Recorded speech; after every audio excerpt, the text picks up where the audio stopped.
Nous lisons les versets 12 et 13.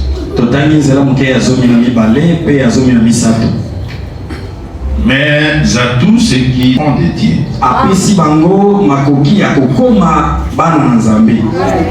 lesquels sont nés non du sang, ni de la volonté de la chair, ni de la volonté de l'homme,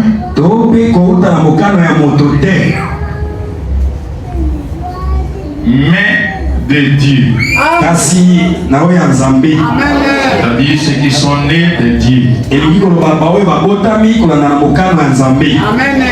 Que le Seigneur nous ajoute l'explication de toutes ces Écritures au nom de Jésus. Il nous donne la pensée cachée dans les Écritures que nous venons de lire.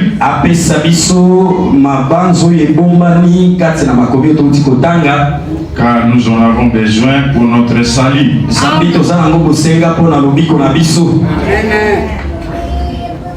Nous continuons notre marche guidé par le sujet qui se trouve au tableau,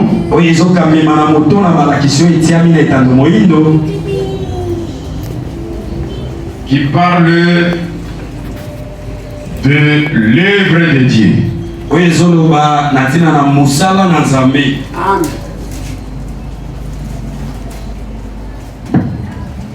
L'œuvre qui avait été promise à Jacob et à Israël,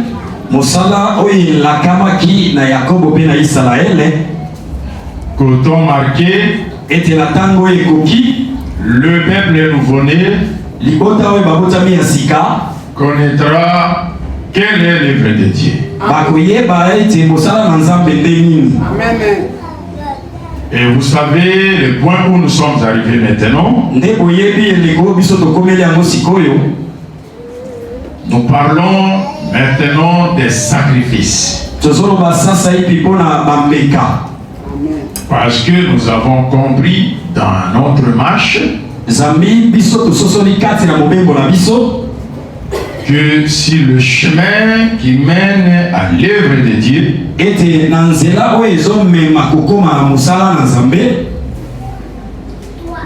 nous allons rencontrer les sacrifices. On ne peut pas voir l'œuvre de Dieu sans sacrifice. Amen. Ce sont les sacrifices qui font l'œuvre de Dieu. Amen. Et ces sacrifices viennent du peuple. Amen. Sur l'ordre de Dieu. Amen. Parce que le peuple saint ne fait rien sans recevoir l'ordre de Dieu. Amen. Le peuple ne peut pas donner parce qu'un homme leur demande de donner. Si la demande vient des hommes, le peuple ne donne pas. Amen. Le peuple saint ne donne que sur l'ordre de son Dieu. Amen. Et en ce qui concerne les sacrifices, nous avons compris que les sacrifices à présenter à Dieu sont de trois ordres.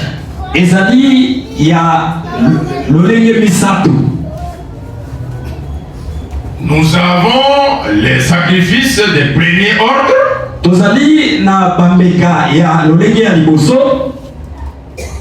le sacrifice de deuxième ordre pe bambeka ya lolenge ya mibale et le sacrifice de troisième ordre. pe bambeka ya lolenge ya misato. Vous avez tous ces sacrifices avec vous. Bino bozana bambeka wana nyonso longo na bino. Vous ne pouvez pas les présenter en désordre. Bokoki te kopesa yango na mobulu. Vous devez les présenter par ordre. Esengeli bopesa yango na molongo. En respectant l'ordre. Na kotosaka molongo. Amen. Savoir par quel sacrifice il faut commencer. Na koyebaka mbeka nini nde esengeli obanda nango. Le deuxième sacrifice qui doit suivre. Mbeka ya mibale nini nde esengeli elandela. Et le dernier sacrifice qui doit clôturer. C'est lui qui ne respecte pas cet ordre-là se verra rejeté par Dieu. Amen. Même si ces sacrifices sont précieux, même s'ils sont de bonne qualité, mais parce que vous n'avez pas respecté l'ordre, Dieu ne va pas les recevoir de tes mains.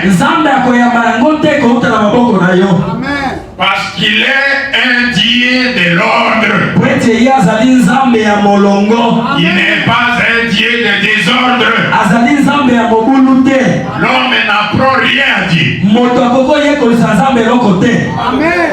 C'est Dieu qui montre à l'homme tout ce qu'il doit faire pour plaire à lui. On ne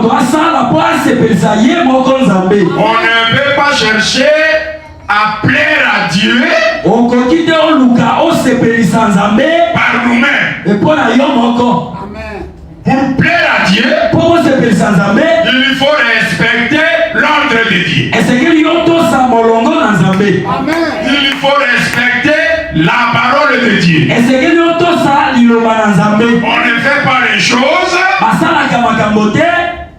pour plaire à Dieu, alors que Dieu ne nous a pas recommandé ces choses. Amen. La paix soit avec vous. Pour Kelly fête à Noël, unaumba sherehe ya Noeli, usoyembela Yesu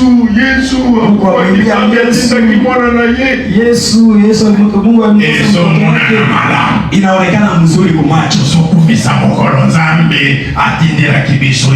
Munasifu siku yenye Mungu alitutumia na Yesu. Lokola Nzambe alobate ke buku misa mokolo wana, lakini kisi Mungu hakusema kwamba musifu ile siku ata boyembi ndenge nina ata muimba munaimba na mura gani kwa jina yake. Nzambe akoyoka binote, Mungu hata wasikia. Amen. Bongo. Pour nous les saints, il nous est demandé de ne pas aller au-delà de ce que Dieu a dit. Pourquoi? Nous croyons pour la vie éternelle. Amen. Nous ne croyons pas pour les richesses de ce monde. Nous croyons pour la vie éternelle. Pour la vie éternelle, Jésus a dit, l'homme ne vivra pas seulement de pain, mais de toutes les paroles qui sortent de la bouche de Dieu. La vie éternelle se trouve dans ce qui sort de la bouche de Dieu. Si Dieu n'a pas parlé, ne fait rien. Amen. Comme Dieu ne nous a pas parlé de la fête de Noël, nous ignorons cette fête-là. Amen. Amen. Comme Dieu ne nous a pas mois de la femme. Le 8 mars ne concerne pas les saintes sœurs de Dieu. Les saintes filles de Dieu. Le 8 mars est Comme Dieu ne nous demande pas de célébrer nos anniversaires de naissance, nous ne les célébrons pas.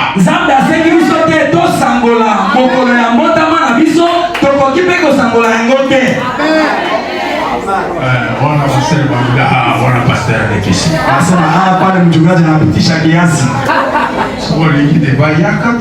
Kama unapenda mabishano kuya tutaulizana. Fête anniversaire bandali lote. Sherehe ya siku ya kuzaliwa haikuanza leo. Ilianza tangu zamani.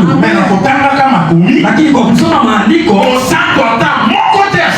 mtakatifu hata hakusherekea. Bali wenyewe walisherekea hayo ni wapagani. Amen. Amen. Farao ndio alifanya. Siku yenyewe aliua mtu. Herode pia alisherekea. Akaua mtu. Unitaia hata mfalme mwao wa Israeli mwenyewe alisherekea hayo. Oui. Les saints qui nous ont précédés nous servent de modèle. Paul dit ceci. Ce que vous avez entendu, ce que vous avez vu de moi, pratiquez-le. Amen. Dieu de paix sera avec vous. Le salut n'est pas seulement ce que nous entendons des apôtres, mais ce que nous voyons. Apôtre Basalani, Basala Penini.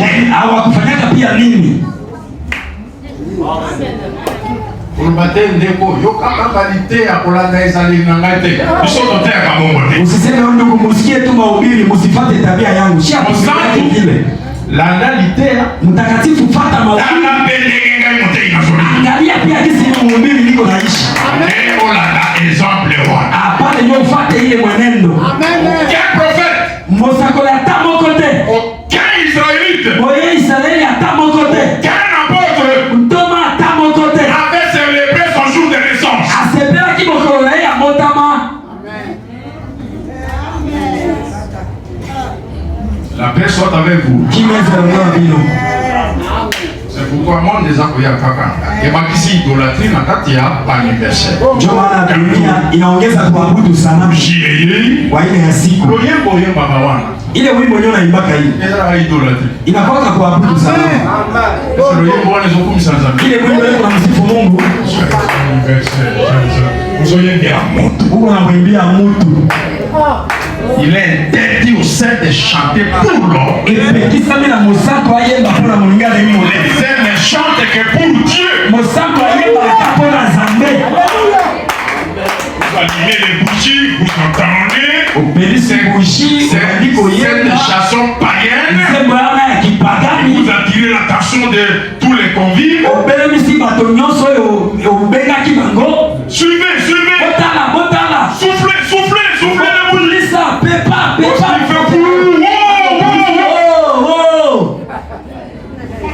Ça vient d'où? Cette pratique-là. Et ça les liwana. Kama kuna mali nyingi, sombela biso saki ya sima. Utuuzie dunia ya sima. Amen. Sisi msalenda. Tumalize kazi ya kujenga nyumba. Amen. Bongo. Zambi ya pamoja. Mungu akubariki. Ça c'était une parenthèse. Wale zalaki esika utufungulaki. Nous la fermons. Tukangiango. Bien-aimés dans le Seigneur. Mpendo katika Bwana. Les sacrifices, comme nous l'avons dit, sont de trois sortes. Et ces sacrifices doivent être présentés à Dieu par ordre. Nous avons parlé du corps. Le corps physique.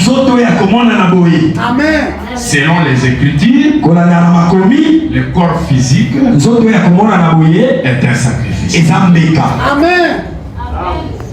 Amen. Après, nous avons vu que les fruits des lèvres sont aussi des sacrifices. Amen.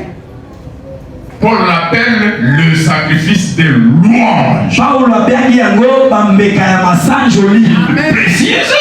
Le sacrifice de louange, le fruit de lèvres. Lorsque nous chantons, lorsque nous prions, nous offrons à Dieu un sacrifice de louange. Amen. Amen. Et enfin, nous avons vu que Paul dit, n'oubliez pas la bienfaisance et la libéralité,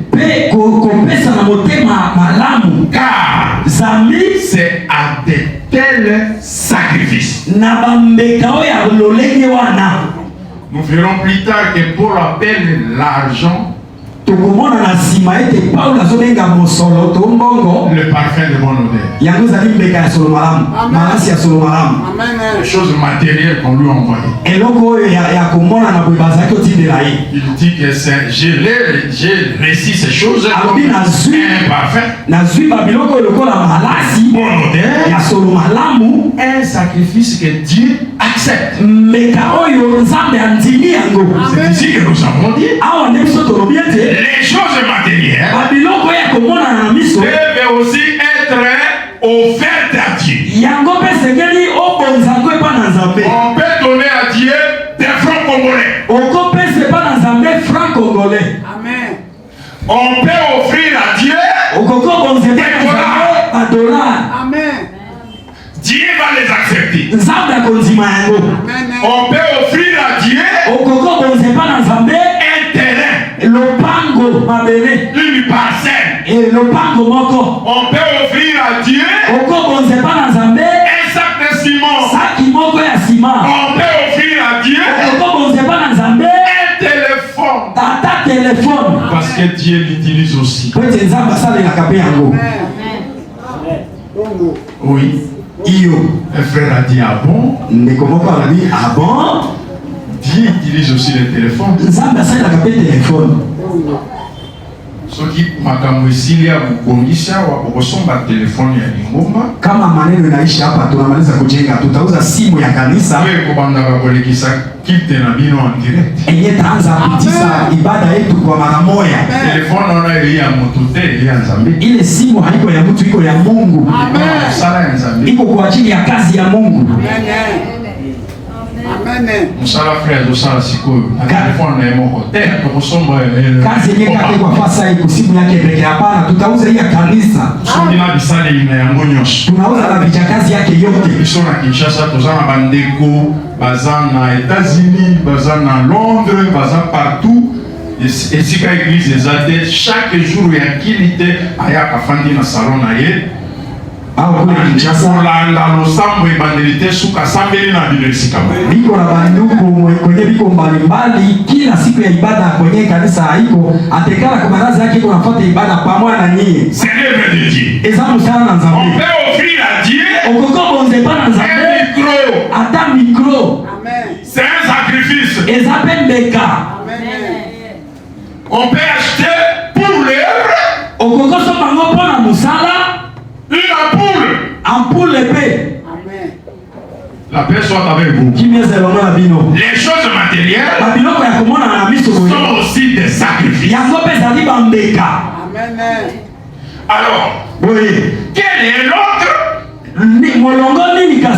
que les sacrificateurs doivent suivre lorsqu'ils veulent présenter ces choses.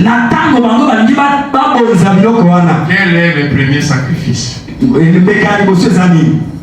C'est ce que nous commençons aujourd'hui. Alors c'est bien vous sentir. Parce qu'on va passer à une démonstration. C'est la démonstration. D'abord, nous avons lu dans 1 Chronique où David dit: qui suis-je, Seigneur? Et quel est mon peuple pour que nous te présentions toutes ces offrandes, pour que nous t'offrons tous ces sacrifices? Tout vient de toi. Amen. Et nous recevons de ta main ce que nous t'offrons.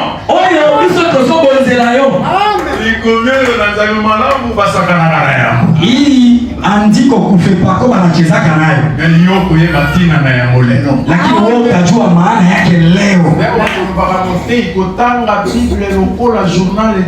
Ndio tunasema kama mhubiri usisome Biblia kama kitabu. Hata ile andiko shaka soma mara 10 inaficha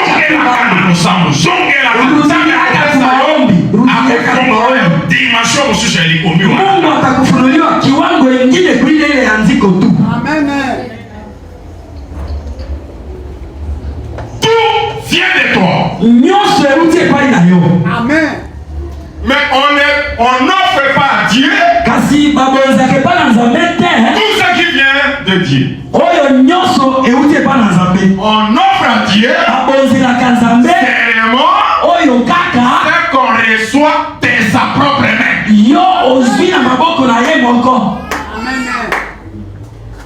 La première information que nous voulons vous délivrer ce soir, c'est que on ne donne pas à Dieu ce qui ne vient pas de Dieu.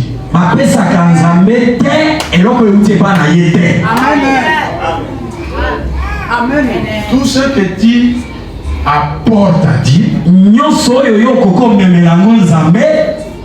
Dieu n'est pas un sentimentaliste. Il n'est pas un affamé. Vous pouvez tout rendre tout ce qu'on lui présente. Dieu, avant de prendre quelque chose de ta main,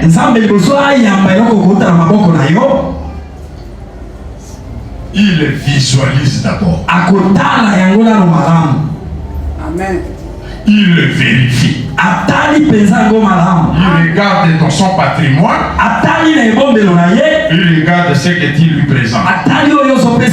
S'il ne voit pas ce que tu lui présentes dans son patrimoine, Dieu le rejette. Amen. Amen. Pour que Dieu prenne de ta main ce que tu lui apportes, Dieu doit d'abord se rendre compte que la chose vient de lui-même. Amen. En réalité,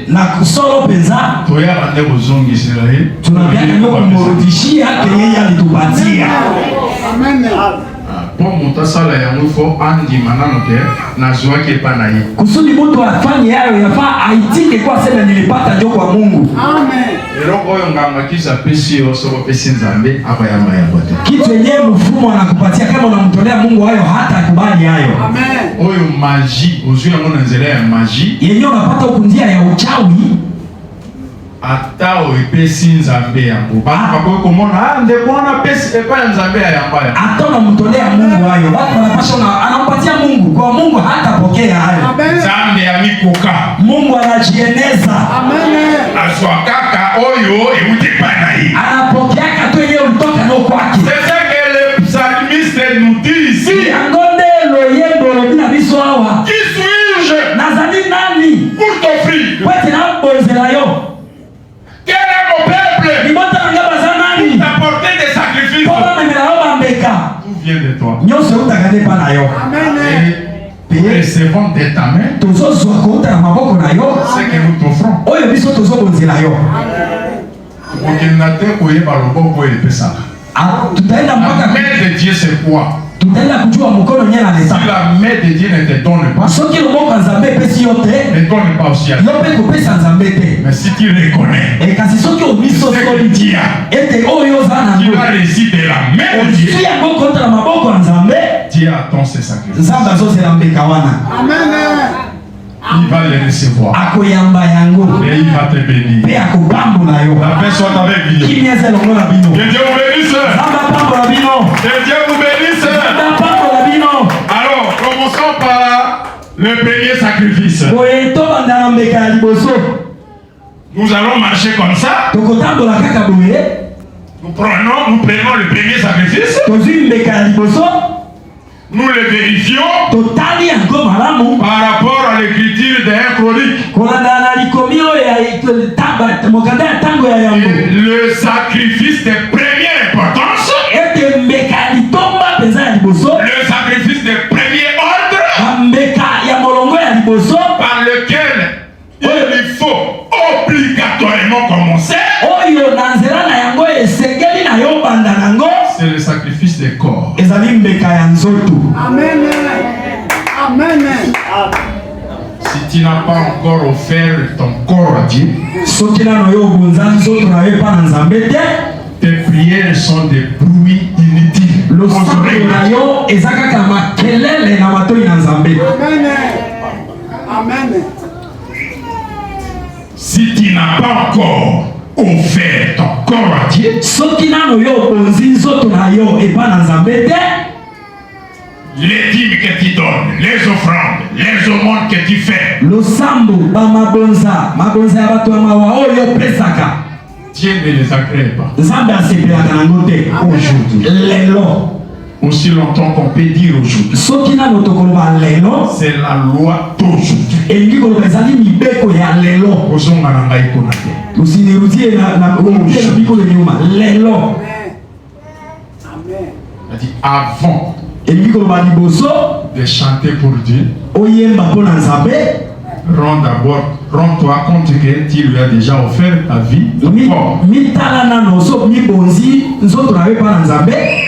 Avant de donner 1 million de francs Liboso opesa ba 1 million ya franc pour l'œuvre de Dieu, mpo na mosala na nzambe, tu as d'abord besoin nzambe aza nano na posa de ta vie, ya bomoi na yo, Amen. de ton corps. ya nzoto na yo. Amen. Parce qu'il est écrit, Po ete ekomami ete la vie bomoi est plus que la nourriture. ezali ya litomba koleka biloko. Amen. Le corps Nzoto est plus que les vêtements. eleki bilamba ya kolata. Amen.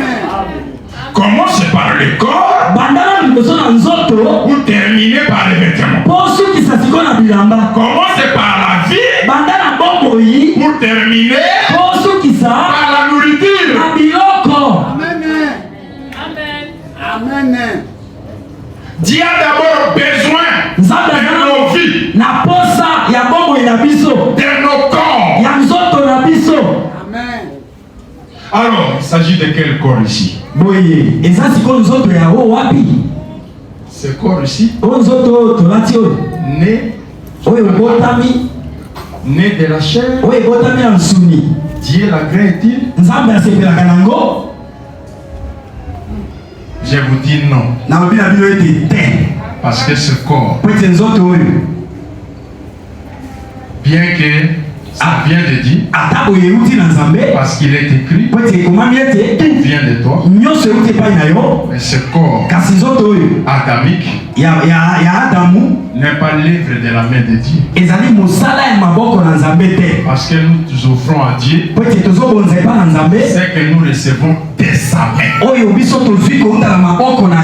La main doit prendre ce que Dieu a créé naturellement. La main doit le travailler pour le donner à Dieu. Amen. Si la main ne travaille pas, Dieu ne recevra pas. Est-ce que l'homme est double? Vous le savez, non? Nous avons lu dans Jean où on nous donne la différence entre l'homme né de la chair, né de la volonté de l'homme, la volonté de la chair, de l'homme né de Dieu. Amen.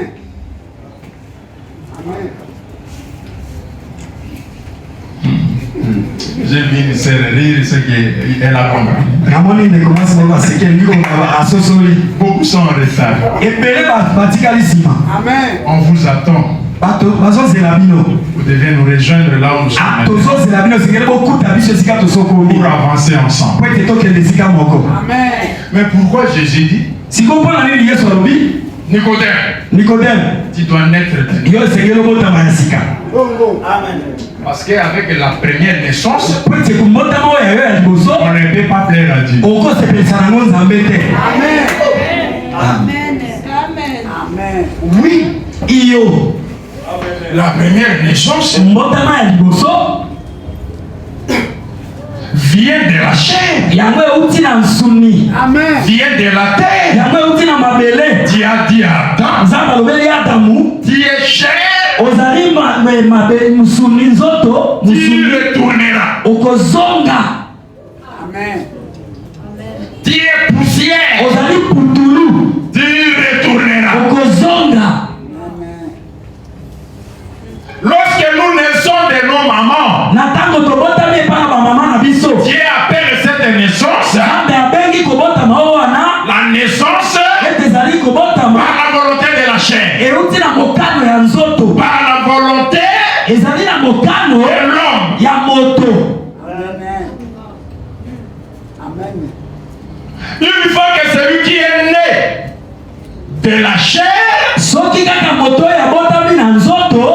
connaisse une deuxième naissance. Amen. Et pour que celui qui est né de la chair connaisse la deuxième naissance, c'est la main qui doit travailler. Amen. C'est la main qui fait ce travail-là pour faire naître de nouveau. Est-ce que vous me suivez? Amen. C'est l'homme né de nouveau Amen. qui sera agréé par Dieu. Amen. Vous ne comprenez toujours pas. Rentrons au commencement. Des sacrificateurs se sont présentés devant Dieu avec leur sacrifice. Le premier s'appelait Caïn. Le deuxième, Abel. Abel s'est présenté avec le fruit de son travail. On ne donne que ce qu'on a. Le fruit des champs. Il a présenté ça à Dieu. Abel, lui, berger, il ne pouvait pas présenter le fruit des champs. Il a présenté le fruit du troupeau. Amen. Ils se sont présentés avec les sacrifices. Et Dieu était Dieu de principe. Avant de recevoir de leurs mains ce qu'ils avaient apporté, Dieu avait d'abord jeté un coup d'œil sur le sacrificateur lui-même. Il a regardé Caïn. Il a vu que Caïn était Caïn. Il était de la terre. Caïn, le péché demeurait en lui. Il était pécheur.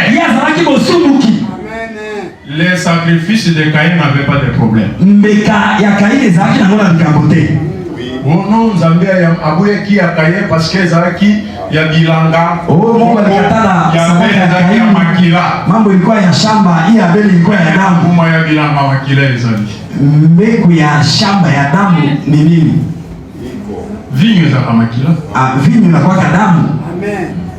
Na kati ya mbeka huyo Kaya ya kana yangu vinyo za kana kati. Ndani ya matoleo yake Kaini alikuwa na vinyo ilikuwa ndani. Amen.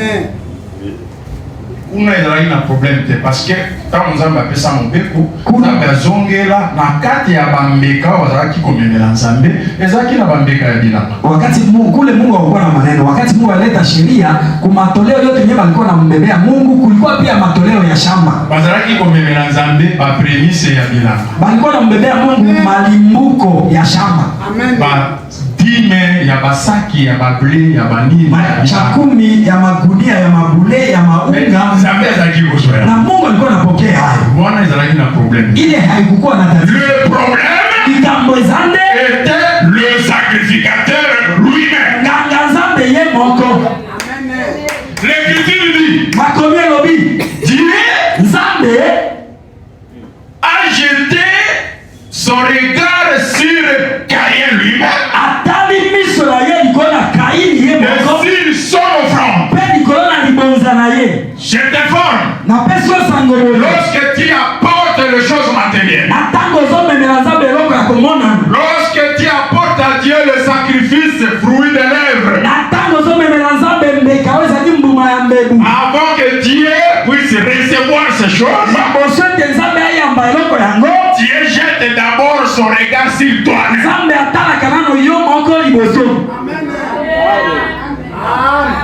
Est-ce que tu es toujours avec le corps du premier Adam? Ou si tu as déjà subi le changement? Tu dois porter le corps du second Adam. Ce corps-là vient de Dieu. C'est ce corps qui vient de Dieu que nous devons offrir à Dieu. Romains dit offrir vos corps comme un sacrifice vivant.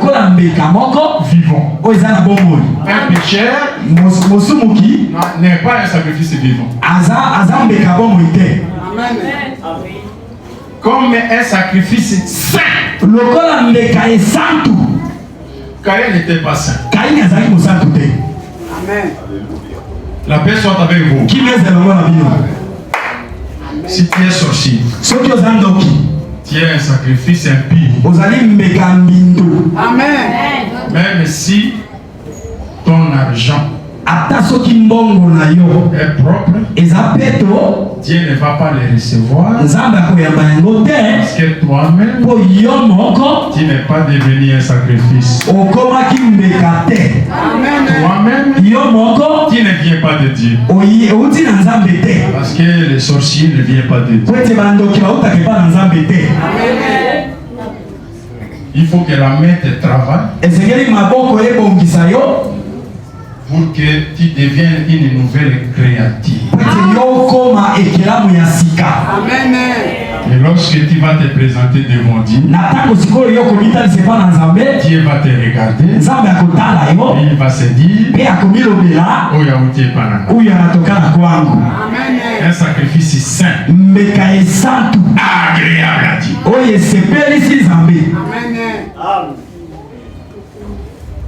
Le corps que nous devons offrir à Dieu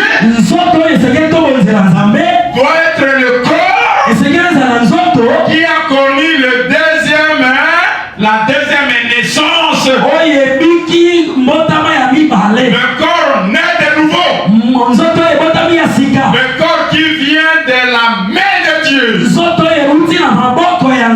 Et la main de Dieu, c'est le ministère de la parole. Amen. Bateau Dieu na kabango. Batu wenyewe na bazara waka hapa. Ki bango ba travailler yote. Kama bao habaya kutumika wewe, Mungu hata kufurahikia. Amen. Amen. Ministère il faut travailler. Huduma yafaa ikutumike kama agréable à Dieu. Kusudi ufikie kumfurahisha Mungu. Ni kazi yenyewe niko natumika hii saa. Kama unazotea, wakati niko na ubiri, unazotravailler. Maana yake niko na kutumika wewe. Unasikia neno, unabadilisha moyo wako, unakuwa matoleo kwa Mungu. Amen. C'est pourquoi nous disons que celui qui ne donne pas sa vie à Dieu,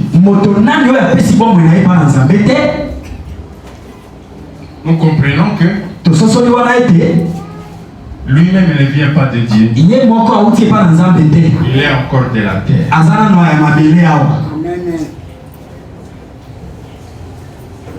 Celui qui comprend que sa vie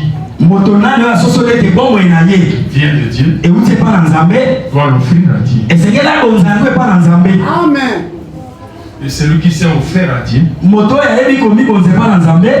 devient totalement à Dieu. Oui, il est écrit. Et comment bien été?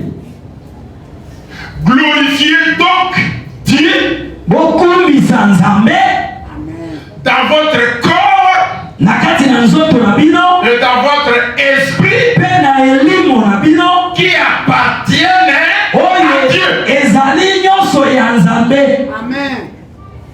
Celui qui s'est donné à Dieu comprend que il n'appartient plus à lui-même. Il n'appartient plus à ses parents selon la chair. Il n'appartient plus à son pays. Lorsque la loi du pays contredit l'évangile, celui qui s'est offert à Dieu, qui appartient à Dieu, ne peut pas obéir à cette loi.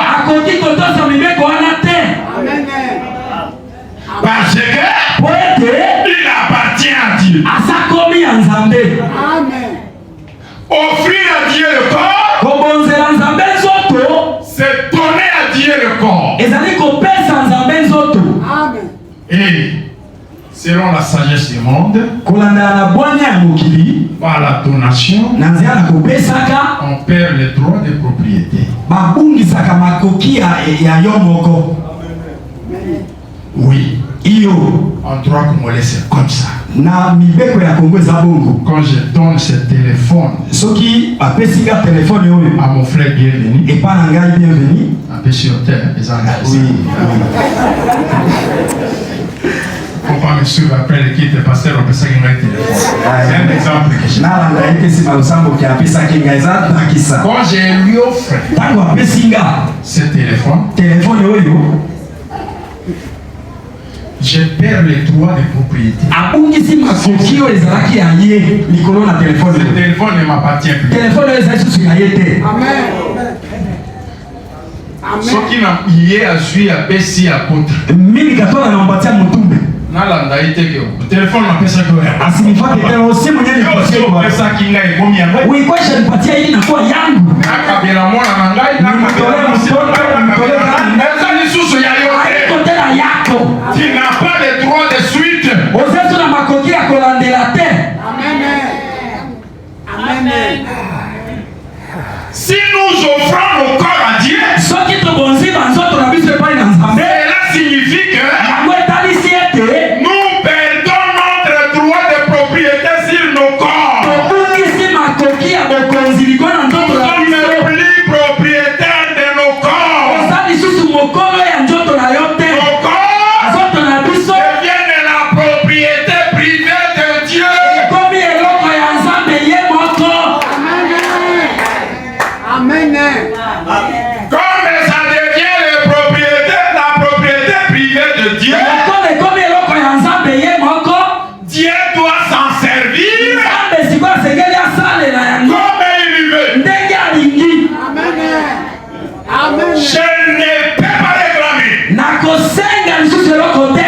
alobi na ngai longola meshe. Ananiambia tosha meshe na tosha tu natupa. Amen.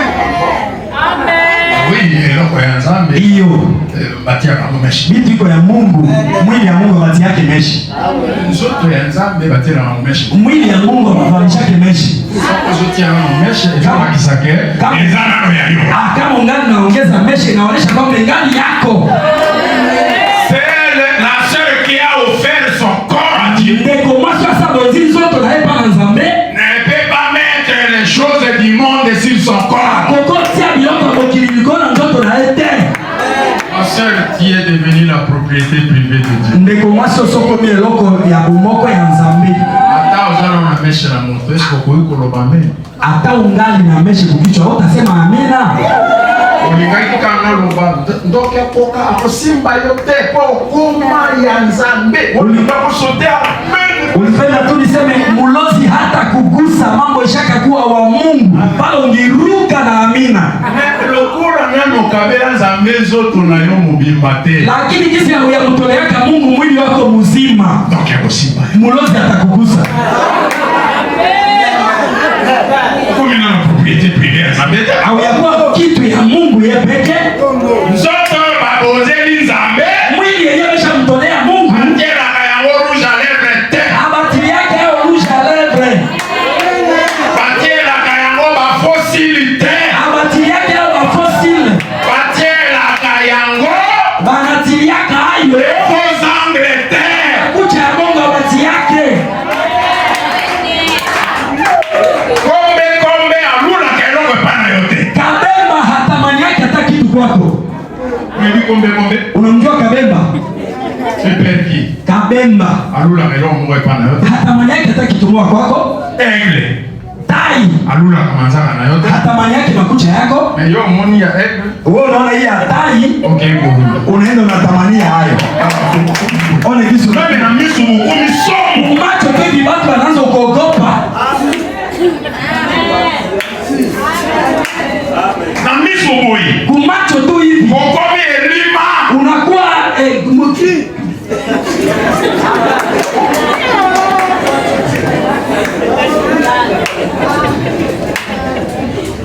Dans un transport en commun, Na kati ya biso ememaka bato. à côté de moi, il y avait... Moi j'étais au milieu. Mobali azalaki katikati. À ma droite, Na loboko na ya mobali une femme. mwasi moko. À la droite de cette femme, Na loboko mobali ya mwasi wana une autre femme mwasi mosusu qui avait un bébé. azalaki na mwana ya moke. Celle qui était assise à ma droite Oyo afandaki na loboko ya mobali ya mobateli avait mis toutes ces extravagances de femmes. atiaki biloko nyonso oyo wana boyebaka ya basi. Anatia tilo ya muupe, anatia kini ya fossile, anatia mafosili kini anakuwa mwekuta. Mwana toka Monica Mtoto akamwona tu, Madikolena mtoto anaanza lia. mama na mtoto na nini? Mama yake anauliza mtoto nini?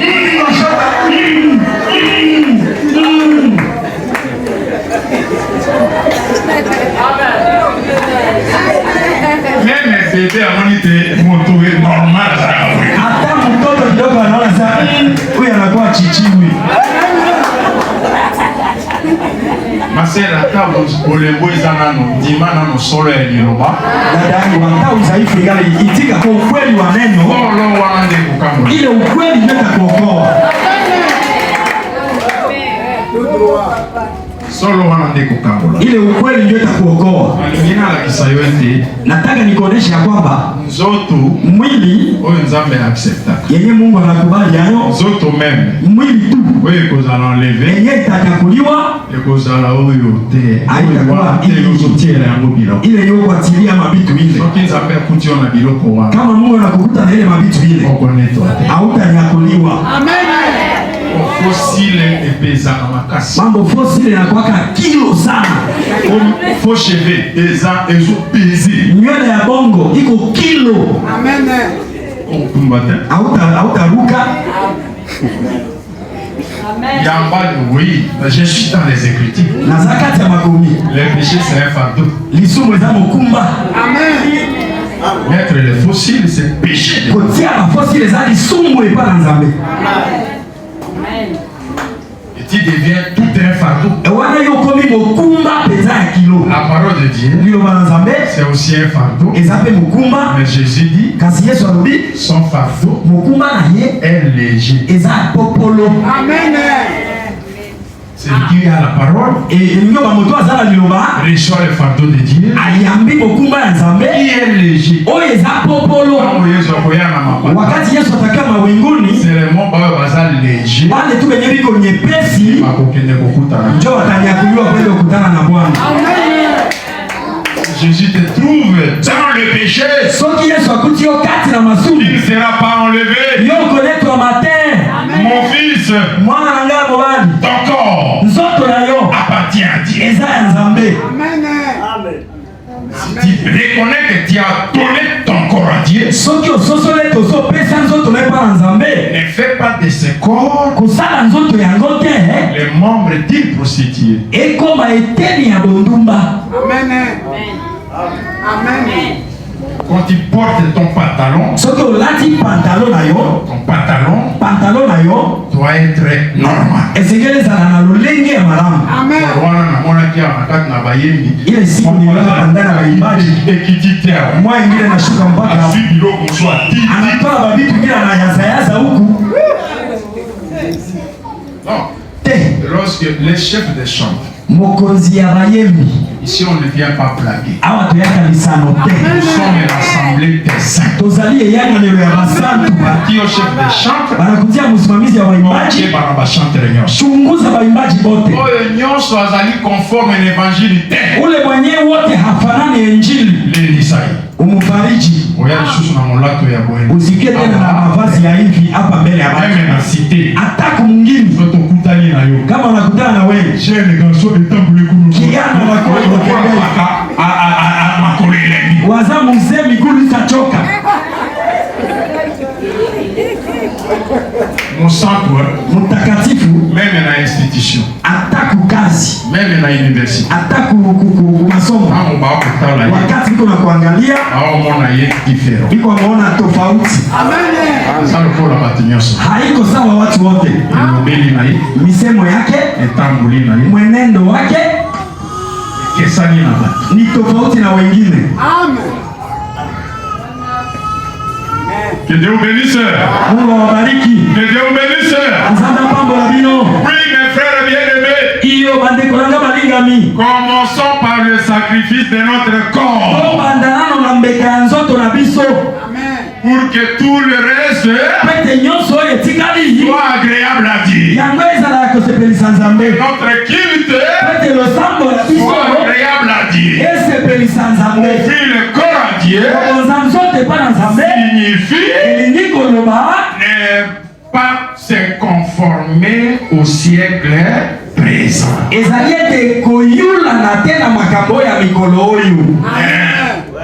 D'être transformé kasi yo okoma nde moto ya sa bongo par le renouvellement de l'intelligence. na boyeisami ya sika ya mayele na yo Afin que na tina ete vous discerniez oyeba kososola quelle est la volonté de Dieu, kano na Nzambe ezali nini ce qui est bon oyo eza malamu et parfait. pe eza ya malasi ya malamu. Ce n'est pas tout ce que le monde apporte ezali nyonso oyo mokili ezomema te qui est utile pour nous. nde eza ya litomba mpo na biso. Amen. Toutes les innovations du monde bamakambo oyo ese tondi lelo na mokili doivent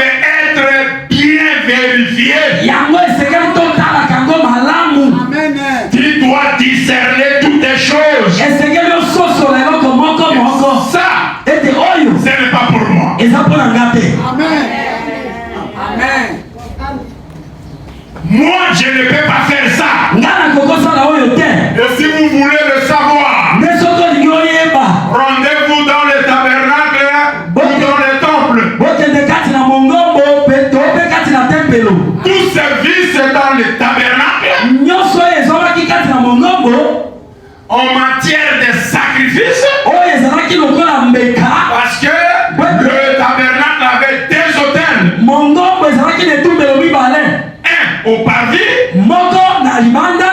un dans le lieu saint. Pe moko kati na esika esantu. Celui du parvis s'appelait l'autel des holocaustes. Oyo ya libanda bande kobenga etumbelo ya bambeka. Celui du lieu saint Oyo ya esika esantu. s'appelait Ebiangamaki l'autel des parfums etumbelo ya malasi. ou l'autel d'or. To etumbelo ya wolo. On ne peut pas sauter l'autel des holocaustes Okoki te opumbwa etumbelo ya bambeka. pour directement commencer le service si l'autel des parfums. Po mbala moko kende banda mosala likolo etumbelo ya malasi. Impossible. Ekokosalema te.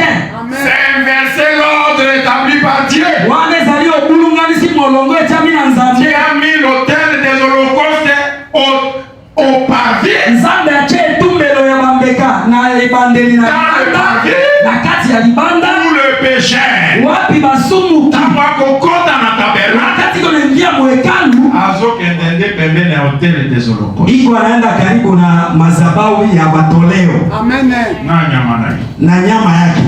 Wana za moto ya botami na nzoto. Pale angali mtu mwenye anazalika kimwili. Amen. Aza musumuki. Angali mtenda zambi. Sikwa yepo nzambe agree. Sasa anakuja kusudi Mungu amkubali. Kama kuzwa nyama. Wakati atachukua nyama, Apesi ngamba. anatolea kwa kuhani. Wana kingo. Kuhani anamkata ile nyama shingo, Atumbia ngoli korona mbeka. anachoma hayo juu ya madhabahu. Mbeka eziki mubimba. Zabihu inachomewa mzima.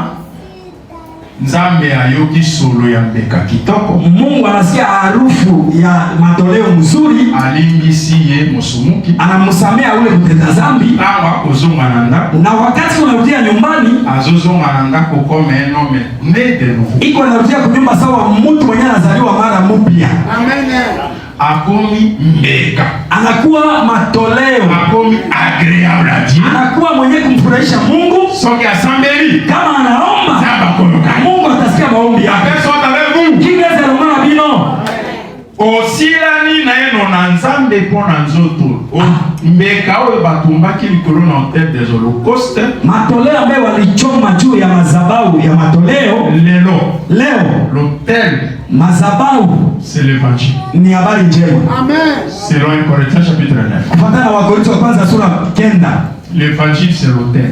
Esango malamu ezande etumbelo.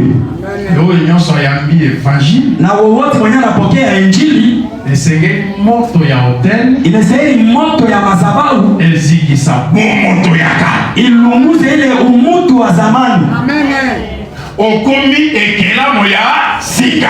Unakuwa kiumbe kipya. Tena sima. Ndio baadaye ukoti na lieu saint. Utaingia mahali patakatifu. Kile kolo ya hotel de parfum. Unaenda sasa kwa madhabahu ya manukato. Bandiko offrir sacrifice de louange. Unaanza tolea mazabihu ya wimbo ya sifa. Ili ngaikokota na lieu saint. Moshi itaingia mahali patakatifu zaidi. Nzambe ayambi liboso na Mungu anakupokea mbele yake. Kimeza roho na bino. Watu babanda na hotel de parfum. Watu walianzaka ndio kwa madhabahu ya manukato. Basuta hotel des holocaustes. Banatambuka madhabahu ya matoleo. Kula ba mama wana ya CFMC. Wazabale ba mama ya CFMC. Ozo sambela mingi. Uko naomba sana. Mena ino tumbanzo tunayo. Lakini hauyatoleaka mwili wako. Usala ya pamba. Kazi ya bure ile. Amen. Na utaka Kisangani yao. Nilitokaka Kisangani hapa. Nazozonga Badolite. Iko anarudia kwa Badolite. Tango nazaraki na Badu. Wakati alikuwa Bado. Kati ya mashua. Ndani ya mashua. Uzaki na ba mama moko ba CFMC. Alikuwa na ba mama moya bali ya CFMC. Rai na sambera 30 minutes. Na ibite sio koma 30 minutes. Yali ombaka tu dakika karibu 30 malali analala. bamama na babilsa Bale bamama wanaanza maombi banda 22h kuanza saa 4 ya usiku et 4h du matin mpaka karibu na saa 10 ya asubuhi. lusambo na bango Maombi yabo ebenga na pongina ilinimaliza usingizi. tango azosambela masoloka Wakati niko omba niko sikia. lusambo na bango ezalaki nini Maombi yabo ilikuwa nini? baza koegorge basorcier Niko chinja balozi kusopamakila na bango na fleur kumwanga damu yabo kubahari. bazotindela bango babombe Niko batumia mabombi badetonation ya bombe na ile kulalamika ya bombe, kupasuka ya bombe ezalaki binoko na babombe ilikuwa ndio kinywa yabo bombe. tango bazotinda babombe Niko sukuma mabombe. yoka detonation Sikia malalamiko. bapanzani Bana Samalikana. baegorge Bana chinja. babombarde Banapika. babotoli mibali na bango baza na basi na ndako Bananyang'anya na bakamasi baba baete babwana wenye niko na bibi yabo kwa nyumba. tango basilisi na 4h ngesi Wakati banamaliza 4h ndio usingizi naishi. tango ekomi 5h na belemi na bango nabi mama Wakati nakuwa 5h mimi naanza na bomba saa mama. nzambe apambola bino Mungu awabariki. osambeli mpenza Munaomba kabisa. papa biso Si maombi tu ki mabondeli te ekokoka bila te maombi si haitaenea. Unasema donc maana yake tozwi kopema tunapata pumziko. olie bademo nyonso Mambo munafunga mapepo yote, boegorge bandoki munabachinja balozi wote, okile komi na kimia dunia inapata salama. bato wana nde bazotumisa biso Bale batu ndio biko tusumbula, masukina banashtuka kwa nayebi mama nia sana mama. seke ndenge tozokóma na bumba Baki kisu kafika Bumba hapa, mapango nyonso matanga ekozala malupango yote kilio itakuwa. temaka ete preske mapango nyonso ndoki ata moko akozanga Mimi naisikia kaseme kukila lupango mulozi hata kosa. bafamille nyonso ndoki ata moko azanga Majamaa yote mulozi hata mwa hata kosa. tikaka kolobaka na famille na biso ndoki aza te Jamaa yetu mulozi haiko hawiuwe. lobaka nde mpo na yo gana aza na ndoki te Sebaka ndio yako misi na mulozi. koloba bafamille te Usiseme kujamaa. kokuta na famille nyonso matanga Maana tutakuta kukila lupango kilio. papa ozotiola nde Niko bazarau. soki tokuti matanga te Kukuta kilio maana maombi yako ya bongo. Parce que koegorge bato Mambo mwisha chinja balozi. oyo baegorge ifa kufa Mtu mwenye bamchinja yafaa kufe. kolie bademo Mnafunga mapepo. kangi moto singa Wakati ushamfunga mtu kazi ya koopere lisusu atatumika tena. ayebisi bango na bitala Mimi nawaambia muone le pouvoir de lier mamlaka ya kufunga pepo relève inabakia de Jésus-Christ seul. inabakia kwa Yesu Kristo peke yake. Seul Jésus. Yesu yeye peke ndio Nde akoya kolier le diable atakia kumfunga na shetani bademo nyonso. na mapepo yake Na yote. ntango wana Kwa ile wakati akoloba kimia kozala na monde entier. anasema amani kwa duniani Oyo nzima. likomi ya prince de la paix Mambo andiko mfalme wa amani ekokisama. itimilike. Dans le millennium, Wakati wa miaka oyo elfu kozala na kimia. dunia itakuwa na amani. Seul Jésus akoreye. Kwa Yesu yeye peke Le atatawala diable na bademo baza na prison. na mapepo yote biko gerezani. Yo lieki. Wewe ni mfunga basi. Nani atelier? Nani mwenye anamfungula? La paix soit avec vous. Kimeze na moyo pia. Donc, bonzana nzoto na yo. Ni kusema tolea kwanza mwili wako. Oyo akonzi nzoto na ye. Mwenye alishatolea mwili yake, Oyo nyonso etikali kokoma facile. yote yenyewe nabakia itakuwa rahisi. Soko moni moto alingi priere te. Ukaona mtu hapendake maombi, Abonzi na nzoto na ye. hayatolea kwanza mwili wake. Parce que entre le corps Kwa sababu ndani ya mwili et la prière, na maombi, nini eleki monene? kitu gani na shida kubwa? C'est le corps. Ni mwili. Entre la vie, le corps Ndani ya uzima na mwili et l'argent, na pesa. Nini eleki monene? Nini na shida kubwa? C'est la vie. Ni uzima. C'est le corps. Ni mwili.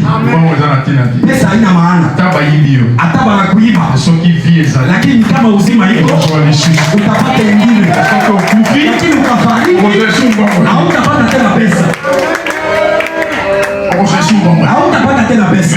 Sasa hivi na Israeli, na Egypte, Misri, Farao na Moïse anamwambia Musa, na libereka bino, na mtolea tu na wachilia tu mwe na basi na bino na mabibi yenu na watoto wenu mwende, na biloko na bino, lakini vitu vyenu vitabaki hapa.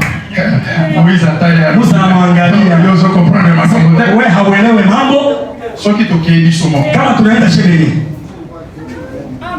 na desert kuna kuchangwa kule, soki nzamba asaidi biso elo, kama Mungu anatulomba kitu tutapata wapi? Tuzopima tuko tunatoka biso sie na bibwele na biso na maufuko yetu atali nzaka tena tika la mefuche mtoto haitabakia kumisi. Nazo pesa yo singimo niko nakupatia alama. Soki motarobete abongola motema, kama mtu anasema isha badilisha moyo, nazo truvena no difficile, lakini angali naona nguvu kopesa time kupelea chakumi tu apesi na mzoto hayatolea maisha yake. Celui qui a réussi moto ya saa yambi à offrir à Dieu ko akobonzela Nzambe son corps nzoto na ye n'aura pas beaucoup de peine. moto ya saa koki kobonzela Nzambe nzoto na ye connaît le reste. akoyoka pasi te po abonza o etikali. Déjà bité ya Pharaon ni mahubiri ya Farao bima yo moko toka we peke, ngai natika ko gérer biloko, lakini mimi baki kuongoza mabitu yako. Non mon frère, hapana ndugu yangu, soko pesa Nzambe nzoto kama ushaka mtolea Mungu mwili wako, biloko na yo nyos vitu yako vyote il faut eko mapenzi yafaa igeuke kuwa pia ya Mungu. bima na nyos yafaa utoke na yote. Molo Nzambe akoloba si kwenye Mungu atasema nazana besoin ya saki ya ciment, unahitaji gunia ya sima, ozui unatwala opesi Nzambe. unampatia Mungu. Pona nini? juu ya nini? Yo moko we peke osomi pesa ka ulishaka jitoa zamani. tika Nzambe akangula wacha Mungu akuokoe, asuka kaka na kukangula isiishie kukuokoa we peke, akangula yo na biloko na yo wewe na vitu vyako vyote. si réellement soki solo komonza bomo ina biso tulishakatolea maisha yetu kwa Mungu, oyo nyonso etikali yote yenyewe nabakia eza pamba na biso ni bure mbele ya Mungu. apesa Nzambe lupango nimpatie Mungu lupango, eza gravete haina shida. ono $50,000 na pesa Nzambe dola 50,000 nimpatie Mungu. nzoto ya moto mwili wa mtu meme na troya mokili ataku haki ya dunia, soko sali moto ozokisi moto kama unamulumiza mtu oyo basengaka wana babengaka yango dommage ya terre inye banalomaka pale, banasemaka banaitaka hayo faida ya kiongezi. obukinga loboko unanivunja mkono, il faut réparer yafaa utengeneze hayo. oyo yo kopesa enye utaleta eza prix ya loboko te, haiko bei yao peke, parce qu'on ne peut pas évaluer mambo haupashi kufanya hesabu le corps physique mwili wa kuonekana en argent kufananisha na pesa. na mbongo moko te kokosoma moto pesa moja inapasha kuuza mtu.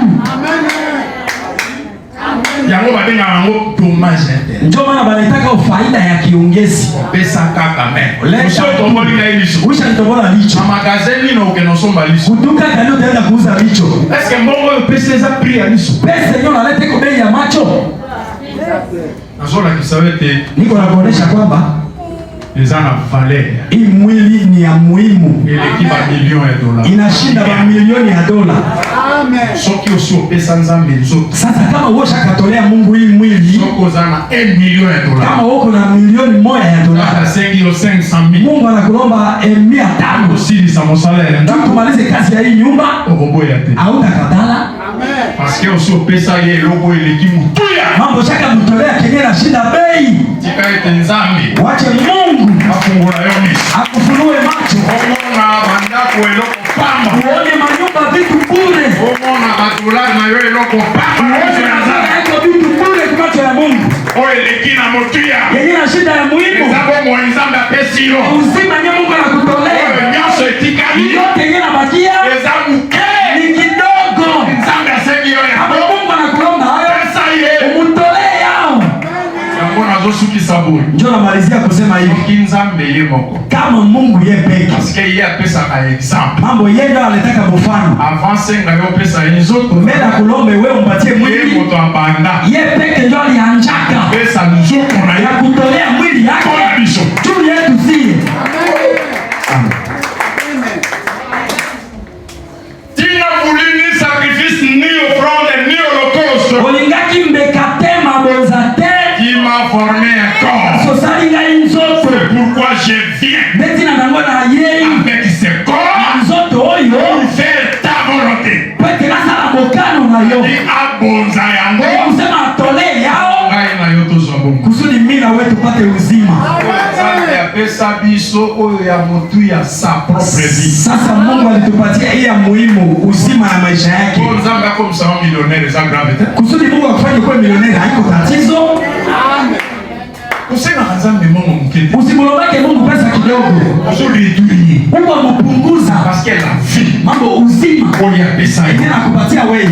Akuzala na difficulté. Hata kuwa tana patia yo milliard. ya kukupatia milioni. Soka kama ndilete nzamba kwa comme c'est milliardaire. Ikufanyike kitu na itika. Afia yo Yesu apesa yo. Uzima Yesu alikupatia. Eleki million. Inashinda milioni. Eleki ba milliard. Inashinda ba milioni. Eleki mapango. Inashinda malupango. Mapango eloko moke. Pango ni kitu kidogo. Sana besoin na yango. Kama unahitaji hayo. Tena nzambe. Umuombe Mungu. Akopesa yo. Atakupatia hayo. Otutete. Usishinde. Mutu na yo ezana na kimia. Usiku wako kwenda salama. Tungi na yo ezana na kimia. Usiku wako kwenda salama. Tukutana dimanche. Tukutane hapa siku ya Jumapili Kwa ajili ya sifa la Mungu. Amen. Amen.